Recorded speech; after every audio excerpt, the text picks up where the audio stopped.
కొరకు ఆయన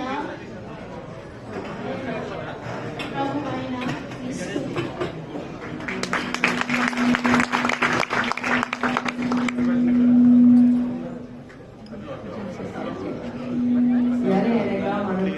శిశువు పుట్టెను, మనకు కుమారుడు అనుగ్రహింపబడెను. ఆయనలో భుజము మీద రాజభారం ఉండును. ఆశ్చర్యకరుడు, ఆలోచనకర్త, భగవంతుడైన దేవుడు, నిత్యగడు తండ్రి, సమాధానకర్తయగు అధిపతి అని అతనికి పేరు పెట్టెను. యెషయా 9:6. సర్వోన్నతమైన స్థలములలో దేవునికి మహిమయు, ఆయనకు ఇష్టలైన మనుషులకు భూమి మీద సమాధానమును కలుగునగాక అని దేవుని స్తోత్రము చేయుచుండు. లూకా సువార్త 2:14.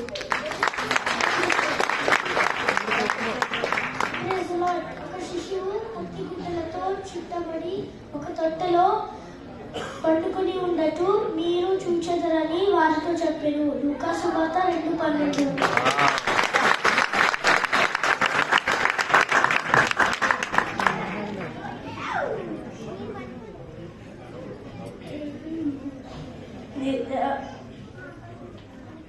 దావీదు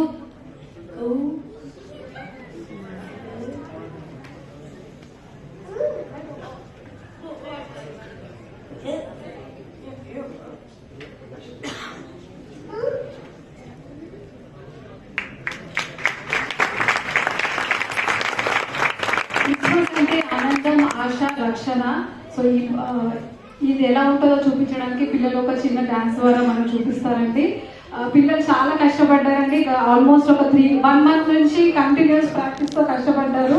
సో దయచేసి మీకు చెప్పట్లే వాళ్ళకి ఎంకరేజ్మెంట్. కంటిన్యూ టు క్లాప్ అండి. Please don't clap, continue to clap and encouragement.